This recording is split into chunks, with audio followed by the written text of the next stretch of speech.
Sebuah kisah tentang godaan, rahasia, dan hasrat terlarang yang membuat siapapun terjebak dalam rasa bersalah. Dodi tumbuh di sebuah desa sederhana di tepian sungai, tempat gemericik air dan hijaunya sawah menjadi latar hidupnya. Keluarganya hidup pas-pasan. Ayahnya seorang petani, sementara ibunya menjajakan hasil panen di pasar. Walau tak bergelimang harta, kasih sayang dan kehangatan keluarga selalu menguatkan hati Dodi. Seiring bertambahnya usia, Dodi menyadari bahwa penghasilan orang tuanya tak cukup menopang kebutuhan rumah tangga. Keinginannya membantu keluarga kian besar, hingga ia memutuskan merantau ke ibu kota. Begitu tiba di stasiun, Dodi terpukau dan cemas menyaksikan gedung-gedung tinggi, riuh kendaraan, serta manusia berlalu lalang tanpa henti. Ia lalu bekerja sebagai buruh bangunan, berhadapan dengan terik matahari, debu semen, dan bising mesin bor saban hari. Namun, semangatnya tak luntur karena tujuan utamanya adalah mengirim uang ke kampung tercinta. Setiap menerima upah, Dodi menyisihkan sebagian besar untuk membantu orang tuanya. Di kontrakan sempit yang ia tinggali bersama beberapa rekan, malam-malam Dodi berlalu dengan rasa rindu terhadap keluarga. Ia tetap yakin bahwa kerja kerasnya akan membuahkan hasil. Mimpi Dodi tak muluk-muluk. Ia ingin membangun rumah layak bagi kedua orang tuanya dan memastikan adik-adiknya bisa menyelesaikan pendidikan. Kini, semangatnya kian menyala. Tekad itu yang membuatnya sanggup bertahan di tengah kerasnya kehidupan ibu kota. Ia percaya, meski jauh dari kampung halaman, cinta dan doa keluarga akan selalu menjadi lentera penerang dalam perjuangannya. Setelah beberapa bulan menjalani pekerjaan di proyek-proyek kecil, Dodi mendapat tawaran untuk ikut dalam renovasi besar di sebuah kawasan elit. Kabar itu tersebar di antara para pekerja konstruksi, menimbulkan bisik-bisik dan antusiasme tersendiri. Proyek ini dianggap istimewa karena berlokasi di sebuah rumah mewah milik seorang pengusaha sukses bernama Pak Andi. Tanpa ragu, Dodi menerima tawaran tersebut. Ia merasa ini adalah kesempatan langka untuk memperoleh upah lebih baik dan pengalaman baru. Begitu Dodi tiba di lokasi, matanya langsung terpukau oleh gerbang tinggi yang terbuat dari besi tempa dengan ukiran artistik. Di baliknya, tampak hamparan halaman luas berhiaskan taman dan kolam ikan berair jernih. Di sisi lain, berdiri bangunan dua lantai yang megah, dengan pilar-pilar kokoh dan jendela kaca besar, memberi kesan anggun sekaligus berwibawa. Saat Dodi memasuki pelataran, aroma rumput yang baru dipangkas bercampur wangi bunga mawar dari sudut taman, menambah aura eksklusif yang belum pernah ia rasakan sebelumnya. Tak hanya rumah utama yang menarik perhatian, melainkan juga berbagai fasilitas di sekitarnya. Garasi dengan beberapa mobil mewah, kolam renang luas, dan gazebo berdesain modern. Bagi Dodi yang terbiasa melihat rumah-rumah di kampungnya yang sederhana, suasana ini sungguh memanjakan mata sekaligus membuatnya sedikit gugup.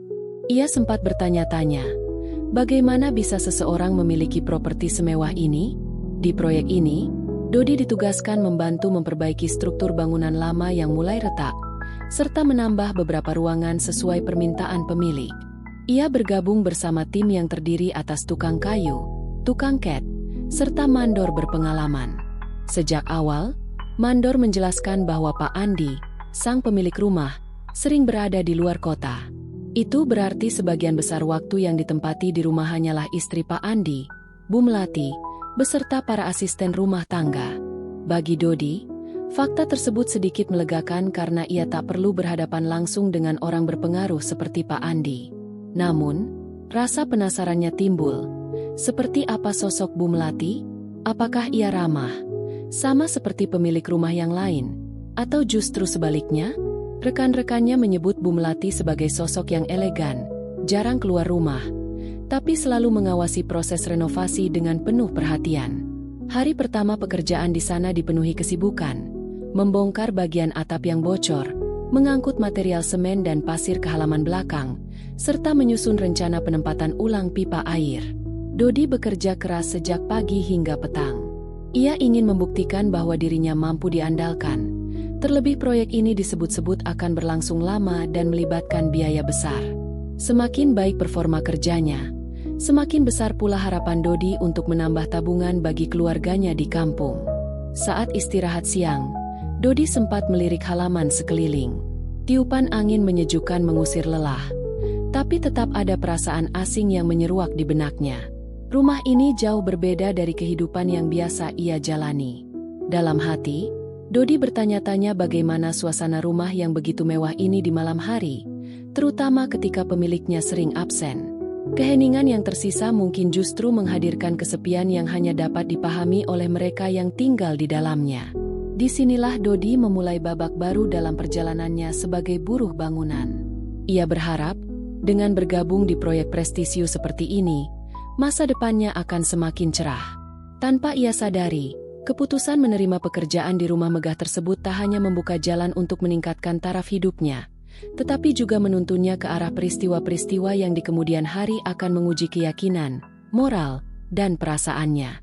Perkenalan Dodi dengan Bu Melati terjadi pada suatu siang ketika matahari sedang terik-teriknya. Setelah setengah hari bergelut dengan debu dan keringat di halaman belakang, Dodi dan rekan-rekannya mengambil jeda untuk beristirahat. Mereka duduk di bawah naungan pohon palem yang tinggi, mencoba menikmati hembusan angin yang sesekali datang melenyapkan hawa panas. Saat itulah, Bu Melati tiba-tiba muncul di teras belakang dengan sebuah nampan berisi gelas-gelas minuman dingin. Bagi para pekerja, kemunculan sosok nyonya rumah biasanya hanya sekadar pemeriksaan atau peninjauan progres proyek.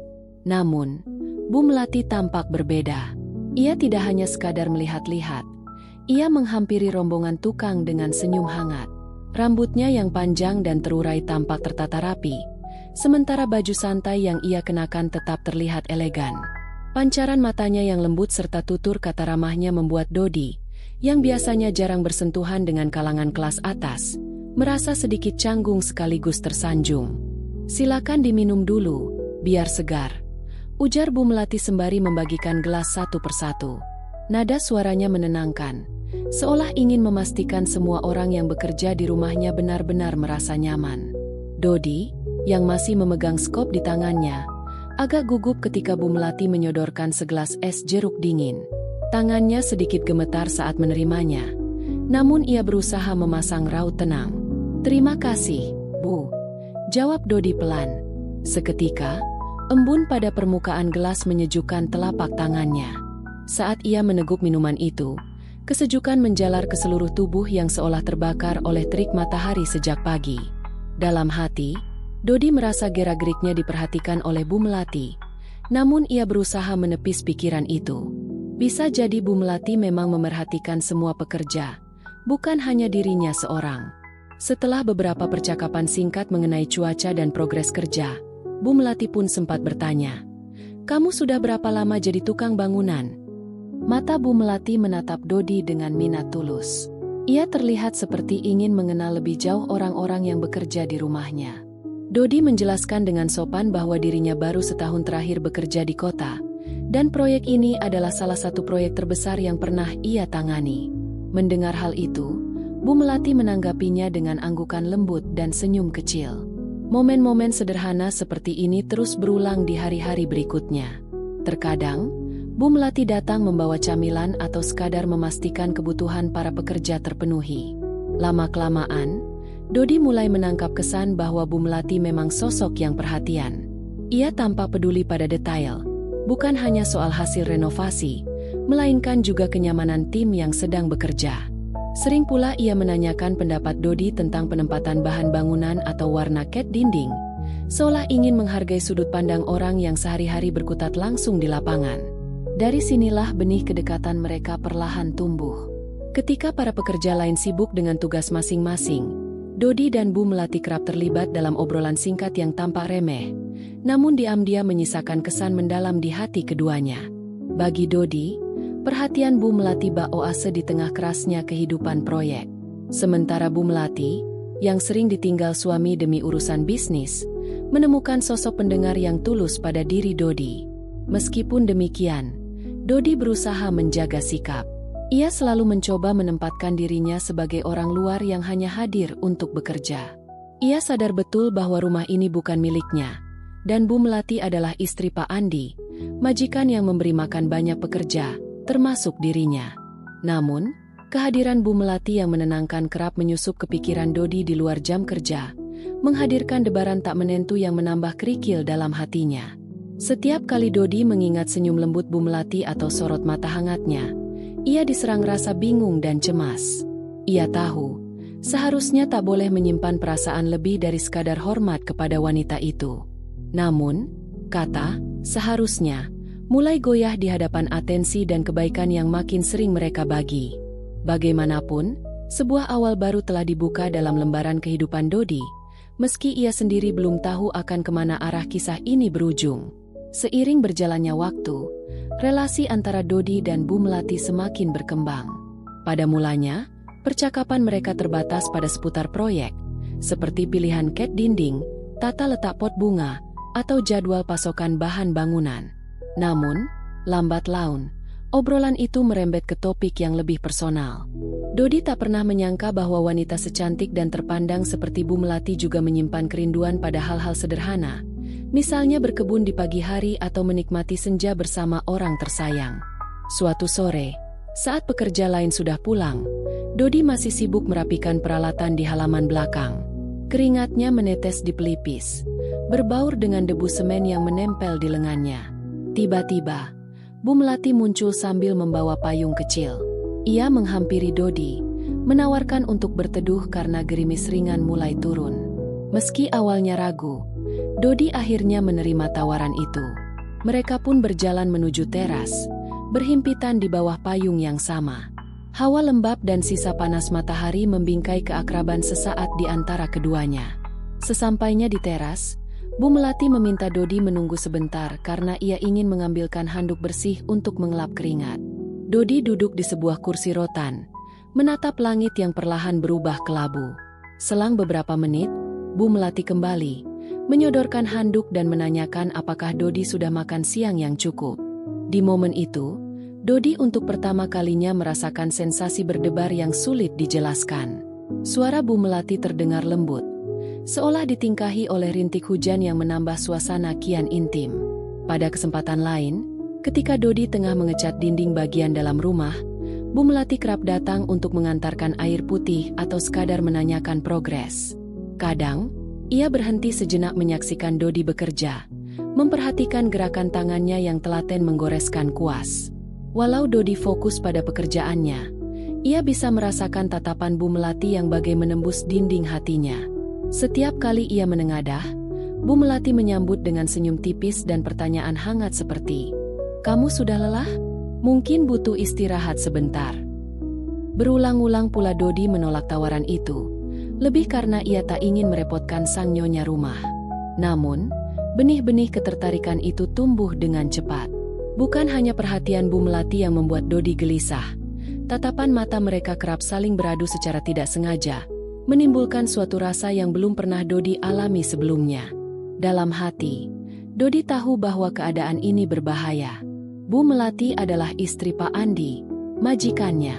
Bila sampai terjadi sesuatu di luar batas, kehancuran karir dan reputasi Dodi di kota besar bisa jadi taruhannya.